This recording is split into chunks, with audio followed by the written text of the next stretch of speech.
तो अगर आपसे पूछे कि भारत में राष्ट्रवाद कब आया, कैसे आया, तो सबसे पहले आपने पढ़ा है कि यूरोप में राष्ट्रवाद पढ़ा ना। वहां पे क्या था कि एक ऐसा देश है जो जाता है सभी जगह और वहां के लोगों को गुलाम बनाता है, वहां के संसाधनों पर क्या करता है, कब्जा करके बैठ जाता है, लोग उससे परेशान हो जाते हैं। तो आप जब फ्रेंच रिवॉल्यूशन पढ़े, फ्रांस की क्रांति, तो उसमें ड्यूक मेटरनिक ने कहा था एक लाइन, वो लाइन क्या था कि जब फ्रांस सीखता है तो बाकी यूरोप को सर्दी जुकाम हो जाता है। कहने का मतलब कि अगर पड़ोसी के घर में आग लगी है तो आपके घर में भी आग की लपटें आएंगी। ये बात मैं पहले भी बता चुका हूं। तो वही बात था कि फ्रांस और यूरोप में जो नेशनलिज्म का दौर चल रहा था, उससे अपना जो ये द्वीप था, एशिया महाद्वीप, वो भी अछूता नहीं रहा। कहने का मतलब कि उसकी आग की लपटें अपने भारत तक भी पहुंच गई। चूंकि अपने भारत में उस वक्त किसका शासन चल रहा था, ब्रिटिश ईस्ट इंडिया कंपनी का, ठीक है, जिसको हम लोग अंग्रेज के नाम से जानते हैं। वो अपने भारत आया था किस लिए, व्यापार करने के उद्देश्य से।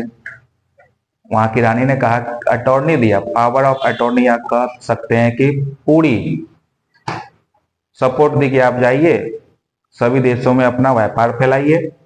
वो आया यहाँ और यहाँ संसाधन इतने थे, क्योंकि आपको पता है कि अपना भारत शुरू से क्या रहा है, सोने की चिड़िया, end of course lots of more. लेकिन जब यहाँ पे वो आया क्या, व्यापार करने के उद्देश्य से। आपको बता दे कि ब्रिटिश मुगल एम्पायर के समय भी आए थे, ठीक है। तो उस वक्त के तत्कालीन शासक, ठीक है, एक बार अकबर के समय आया, तो उस वक्त उसने अंग्रेजों से हाथ मिलाने से मना कर दिया था, ठीक है। इसलिए कहा जाता है कि एक अच्छा राजा जो होता है ना, उसके ऊपर पूरे प्रजा का दायित्व होता है। अगर अकबर उसी वक्त हाथ मिला लिया होता व्यापार करने के उद्देश्य से, तो मुगल डायनेस्टी कब का खत्म हो गई होती। लेकिन अकबर ने सोच समझ से काम लिया और उसने ब्रिटिश को आने से यहाँ रोका, चला गया। फिर पीढ़ी बदली, नए राजा आए मुगल के। औरंगजेब के समय कहा जाता है कि उसने मुनाफे कमाने के लिए या अपने सत्ता को बढ़ाने के लिए, क्योंकि आपको यह पता होना चाहिए कि औरंगजेब एक ऐसा क्रूर राजा था, या कह सकते हैं मुगल सल्तनत का एक ऐसा राजा जो पहले कभी नहीं हुआ था, जिसने गद्दी पाने के लिए अपने ही भाई का कत्ल कर दिया। क्योंकि औरंगजेब किसका बेटा था, शाहजहां का, ठीक है। शाहजहां के 4 बेटे थे। प्रथम बेटा था दारा शिको, नाम याद कीजिए, उससे मतलब नहीं है, लेकिन याद कर लीजिए। और पहले रूल क्या चलता था ना कि जो राजा होते थे उनके जो प्रथम सुपुत्र होते थे वही क्या करते थे। लेकिन मुगल डायनेस्टी में ऐसा नहीं था। मुगल डायनेस्टी में था कि जो सबसे सबसे शक्तिशाली हो, ठीक है, जो सबसे पावरफुल हो, वही क्या हो सकता है, राजा का पद संभाल सकता है। 4 बेटों में दारा शिकोह और ये औरंगजेब ही 2 मात्र ऐसे बेटे थे। शाह सूजा एक सबसे चौथा बेटा था उसका। तो 2 बेटों को इसमें कोई रुचि नहीं थी। 2 बेटे में पहला जो दारा शिकोह था वो क्या था, सभी धर्मों का समर्थक था, जबकि औरंगजेब कट्टरपंथी था। कहने का मतलब कि वो केवल इस्लाम धर्म को मानता था, इस्लाम धर्म को फैलाने का काम करना चाहता था। उसको हिंदुओं से नफरत थी, ठीक है। ऐसा इतिहास हमें बताता है। अब एक्चुअली में क्या था तो वो हमें पता नहीं, लेकिन हम लोग पठन पाठन की क्रिया कर रहे हैं, तो उसमें क्या होता है, ये सब चीजें जब एग्जाम में पूछी जाएंगी तो उनको बताना है, तो पढ़े रहिएगा तब ना बताएंगे। तो औरंगजेब ने क्या किया, मुगल डायनेस्टी के उस वक्त के तत्कालीन शासक औरंगजेब ने ब्रिटिश से हाथ मिलाया व्यापार करने के उद्देश्य से। और आपको बता दें कि ब्रिटिश ईस्ट इंडिया कंपनी का एक मेन वेपन क्या था, फूट डालो और राज करो या शासन करो, डिवाइड एंड रूल, ठीक है। अब बात आती है कि आखिर ब्रिटिश आर्मी यहाँ पे आया क्यों। तो पहला क्वेश्चन इससे रेज होता है कि ब्रिटिश आर्मी आया क्यों, तो उसका जवाब क्या था, व्यापार करने के उद्देश्य से। लेकिन बाद में उसके मन में लालच समा गया। क्योंकि आप भी कहीं पे मान लीजिए आप एक व्यापारी हैं और आपको अगर कच्चा माल, जिसको बोलते हैं रॉ मटेरियल, सपोज कीजिए कि आपको बिस्कुट बनाना है, बिस्कुट बनाने के लिए कच्चे माल की आवश्यकता है। तो कच्चे माल अगर आपको सस्ते दामों में उपलब्ध हो जाए या फ्री ऑफ कॉस्ट मिल जाए तो आपको तो प्रॉफिट ही प्रॉफिट होगा केवल। तो अंग्रेज के मन में लालच आ गया, जो कंपनी थी उसके मन में लालच आया, उसने क्या किया, डील करना स्टार्ट किया। किससे? यहाँ के किसानों से, कि आप हमें ये चीज कच्चा माल उपलब्ध करवाएं, हम बदले में आपको इतना पैसा देंगे या कुछ जो भी देंगे, ठीक है। तो किसान लोग उसके इस मैपिंग को समझ नहीं पाए, उसके चंगुल में फंसते चले गए। बात आती है कि भारत में राष्ट्रवाद, तो यही सब कहानी है भारत के राष्ट्रवाद में आने की एक श्रृंखला है। यानी कि भारत में राष्ट्रवाद इसलिए आया कि यहाँ के लोगों पर बहुत अत्याचार होना स्टार्ट हो गया। कब? In the late 90s।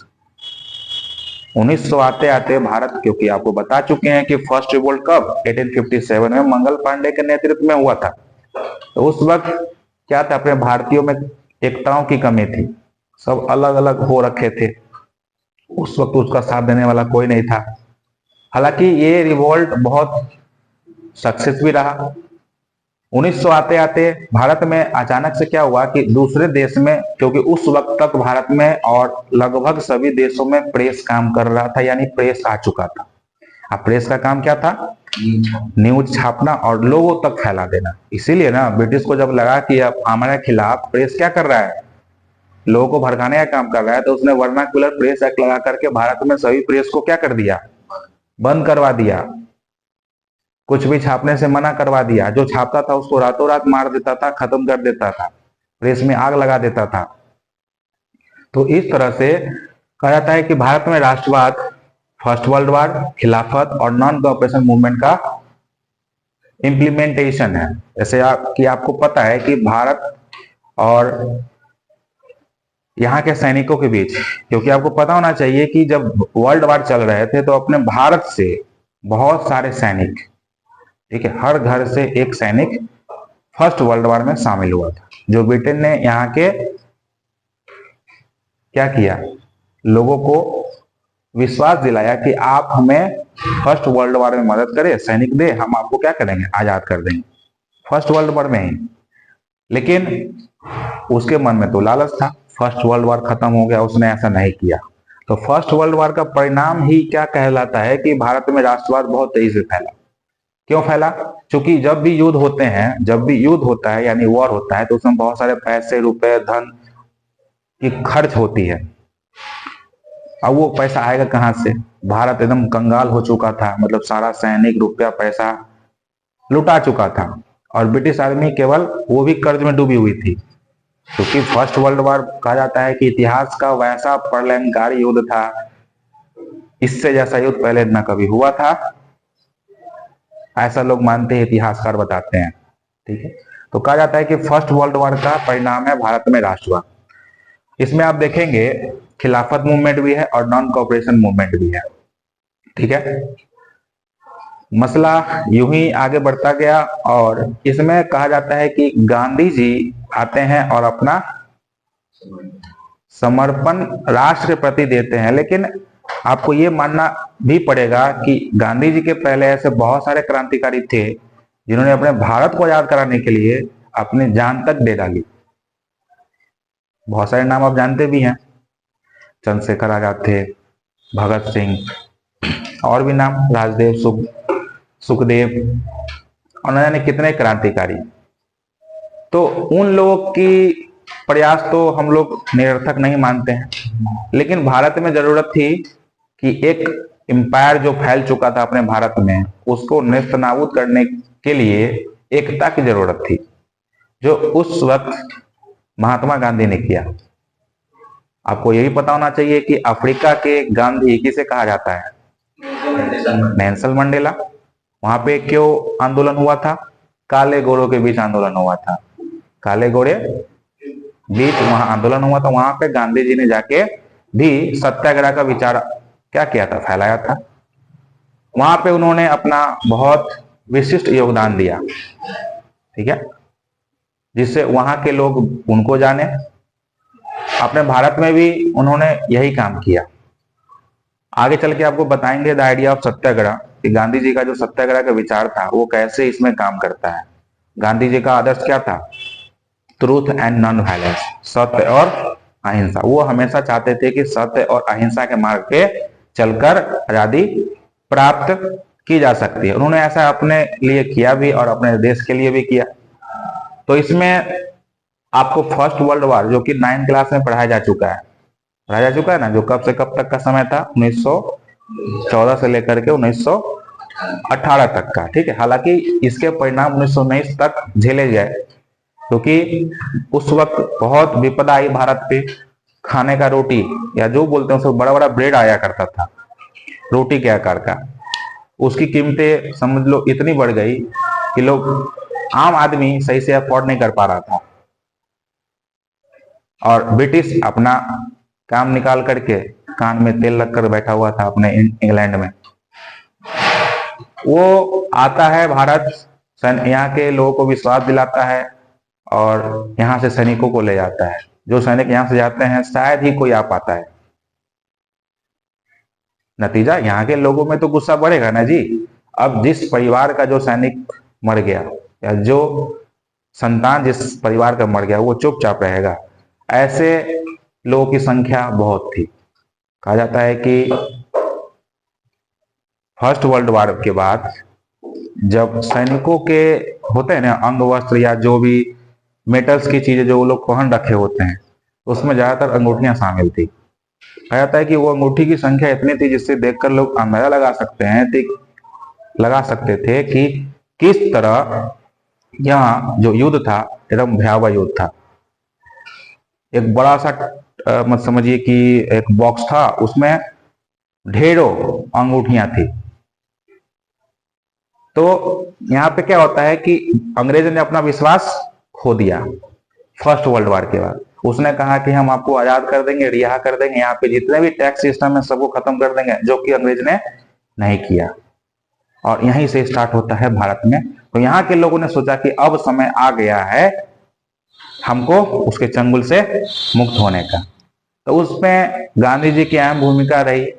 वो अपना सत्याग्रह का विचार लेके आए, द आइडिया ऑफ सत्याग्रह, महात्मा गांधी, ठीक है। ऐसे आप इसको देख लीजिए, लिखा है कि national movement was spreading in new areas in 1919 and the incorporating new social groups and developing new modes of struggle. कहा जाता है कि अपने भारत में नेशनल मूवमेंट, राष्ट्रीय आंदोलन का शुरुआत कब से होता है? स्टार्ट 1919 से। फर्स्ट वर्ल्ड वॉर खत्म होता है, उसके बाद से यहाँ प्रक्रिया तीव्र हो जाती है, तेज हो जाती है। Mahatma Gandhi came to India and the idea of Satyagraha emphasized the power of truth and the need to search for truth। आपको बता दें कि महात्मा गांधी एक पढ़े लिखे व्यक्ति थे। वो अपनी एक अच्छी खासी इमेज सभी जगह बना रखी थी, ठीक। तो कभी ये देश चले गए, कभी वो देश, लोग समझिए ना कि उनको पकड़ के ले जाते थे आंदोलन करवाने के लिए, ठीक है। बैठा दिए मंच पे, लीडर बना दिए और हो गया आंदोलन। मतलब ऐसा ही इमेज बन चुका था उनका। महात्मा गांधी भारत आते हैं और अपना सत्याग्रह का, चूंकि सत्याग्रह वर्ड का जब आप संधि विच्छेद करके जब जानेंगे तो सत्य जोड़ आग्रह, यानी कि हमें वो चीज चाहिए, हमें आजादी चाहिए। किसके दम पे? सत्य के साथ, सत्य और अहिंसा के मार्ग पे चल के। तो उन्होंने सत्याग्रह नाम का एक वर्ड तैयार किया, यानी उनके विचार थे सत्याग्रह कि इसके दम पर हम आजादी को प्राप्त कर सकते हैं, या किसी भी चीज को पाने की तमन्ना रखते हैं। गांधी जी का ऐसा विचार था सत्याग्रह का। उन्होंने क्या किया? पावर ऑफ ट्रूथ, उन्होंने इसके माध्यम से सच की ताकत को बताया। And need to search for truth, और आपको वो चीज, मतलब सच क्या है वो आपको खोजना है। गांधी जी ने ये सत्याग्रह का विचार इसलिए लाया था। क्या बताई थी? सच्चाई की ताकत। किसने बताई थी? महात्मा गांधी ने। ऑब्जेक्टिव अगर आता है तो आप महात्मा गांधी का ही नाम लिखिएगा। सत्याग्रह किसने लाया? तो महात्मा गांधी। ऑब्जेक्टिव में क्वेश्चन पूछे जाते हैं, उसको रिकॉर्ड कर दो उसको।